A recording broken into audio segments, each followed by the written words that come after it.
For the past 10 hours, I've been AoE farming the hillbrad miners with my mage. The new runes allows the mage to take a different approach to AoE grinding, from a ranged technique to a straight up face tanking strat, making AoE viable even in tight spaces such as the Azurelode mine. With decent gear and the correct runes, you can pull up to 13 mobs and clear them in a matter of seconds. After 10 hours and 3600 mobs cleared, I can say that this spot gets the seal of approval.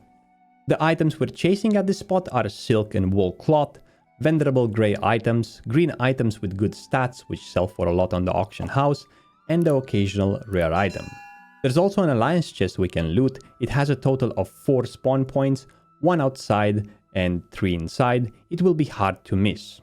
3 types of mobs we find at this place: hillbrad sentry, hillbrad foreman, and in larger numbers the hillbrad miners. Just like in our previous video, we tried to sell everything on the auction house. If the item didn't sell after 3 listings, it went straight to vendor. I tried this enchanting, but it seems like on my server, due to the price of dust and shards, it was not worth it. Now let me show you the spec and runes I use for this grind, and after we will delve right into the 7 pulls I do to clear the entire mine under 7 minutes. 2 points into arcane subtlety, which decreases the magical resistance of your target by 10.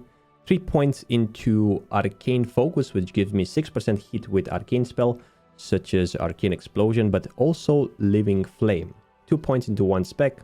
5 points into arcane concentration, which gives you clear cast. 3 points into arcane explosion, and the last point goes into elemental precision for more frost and fire spells hit. When it comes to runes, we have the living bomb, obviously. We have the living flame and a regeneration of the chest. All 3 of them will be used on every pull.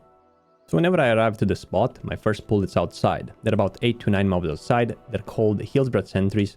You just come down here, you pop regeneration, you take the first one, take the second one. You can apply a couple of living bombs. If you get dazed, that's okay, because we're gonna blink here. You wanna make sure you get all of them. You don't have to apply so many living bombs. And then you put on the ground 1 living bomb, and since you have a regeneration on you, all the arcane explosions and every tick of living flame is going to give you a heal. Make sure you loot all of them, drink as fast as possible, and move to the next pool. Second pool is going to be inside. Just go inside a cave, apply regeneration on you, and start applying living bombs on the first 1 or 2 mobs. You don't really have to put on all of the mobs living bomb, but make sure before you blink or move forward, you do another hit on the mob so they won't unleash from you. Once I get to this point, I like to put a living bomb on the ground and start to do a couple of more hits while I pull the mobs from there too. I'm gonna have a healthy pull, 7 to 8, sometimes 9 mobs. There's 1 more deep down there, but I think we're gonna pull that one later. As you can see, the heals are going quite well because we're keeping all the mobs above the flame. You always have to jiggle the mobs so they wouldn't go outside of the flame, because if they go outside of the flame, you stop getting heals and you will eventually die and do a corpse run.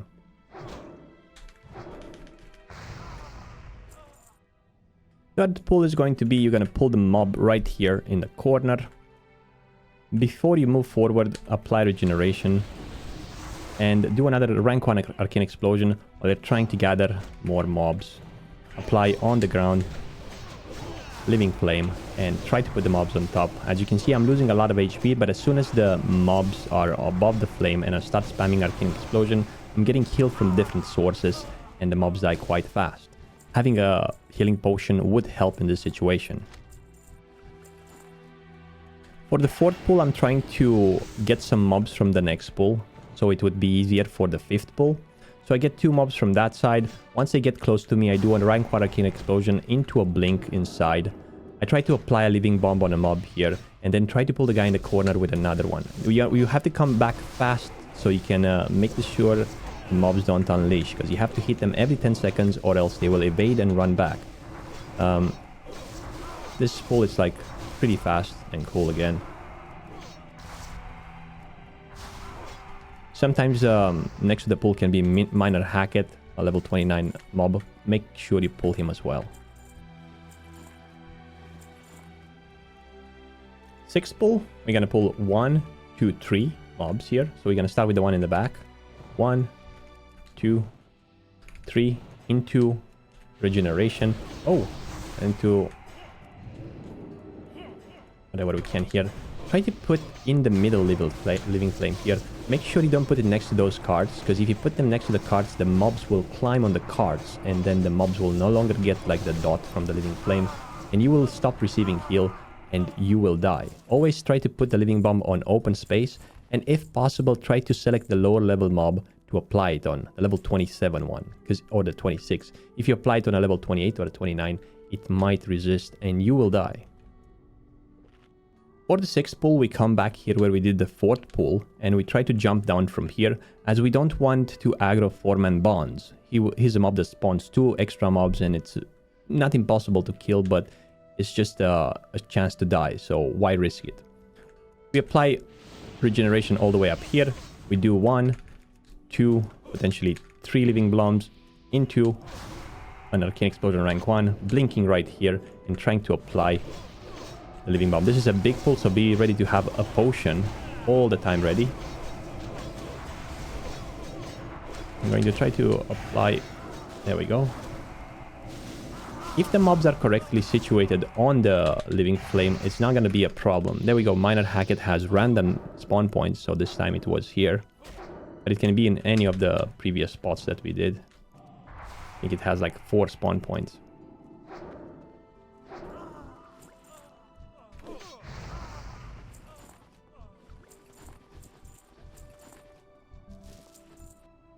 Pull number 7 is from pull number 6.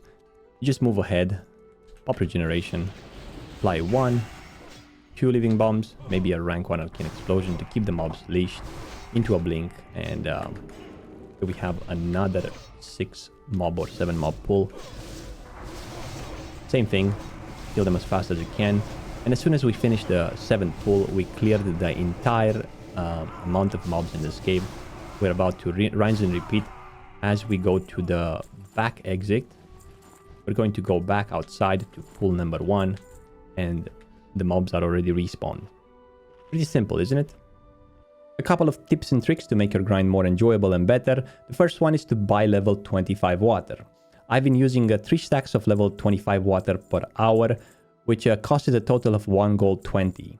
During the 10 hours, I spent about 12 gold on water alone, but it definitely speed up my grind by a lot.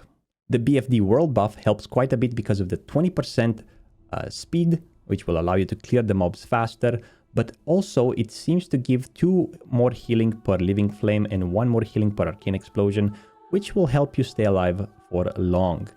One more tip which is quite important: if you see people questing there, try to help them to kill like either Miner Hackett or 4-man bonds. The faster they move out of there, the more mobs you'll have to clear, and the less the pulls will be like disorganized. Also help the warriors that are on the Brutal Helmet quest line. They need to pick 10 items from the mobs. Just let them know that you're going to take all the loot set free for all, and in 3 minutes they should be gone from your cave. There are a couple of cons because this spot is not all sunshine and rainbows as this video would make you believe. You can die here multiple times, and the corpse run, it's one of the longest. Alliance will often gank due to the advantage of mobs being friendly to them. And since this is a known quest hub, you will have to share the mobs with your fellow horde. Nevertheless, consistency and long sessions will reward you with a decent amount of gold. Started this grind with 20 gold in my bag at hour 1, and after 5 hours I made a total of 140 gold. This included the rare Jorgen bracers, which we sold for 45 gold. It's true that the first 5 hours we grinded mostly during peak times, and being new to the grind did not make me very efficient. However, the second 5 hours, I went up to 300 gold without getting any noticeable rares. The highest green sold was about 20 gold, and found a couple more worth between 5 and 10 gold. Out of 3600 mobs, we got a total of 3 rare items, from which only 1 was valuable. As we speak, I still have items in the auction house waiting to be sold. The total gold per hour after 10 hours is close to 300, give or take, which makes quite a rewarding experience for phase 1 in Season of Discovery. Compared to our previous video, 10 hours of Humbert Helm, this spot is less reliant on RNG, thus making it more consistent. If you're looking to get into Season of Discovery or return to Wrath of the Lich King, level some new alts and so on, I highly recommend getting the Reset XP add-on. The add-on is free and all its features, and the guides are available up to level 20, making your leveling fast, but also efficient since now it incorporates rune guides, making you obtain all your runes as you level up without the need to go back at a later time. And if by any chance in the future you think about making an upgrade to a full version, use my code Frostadamus for 5% off. The grind was done entirely live on stream. If you have some questions, want to pop and hang out, find me at twitch.tv/Frostadamus, where we have a beautiful community of classic WoW enthusiasts. I'm aware of the lack of alliance guides on the channel recently. Because of that, I am working on an alliance alt so we can remedy this for the future. With that being said, may your grinds be consistent and your bags full. Until next time, stay frosty. Bye bye!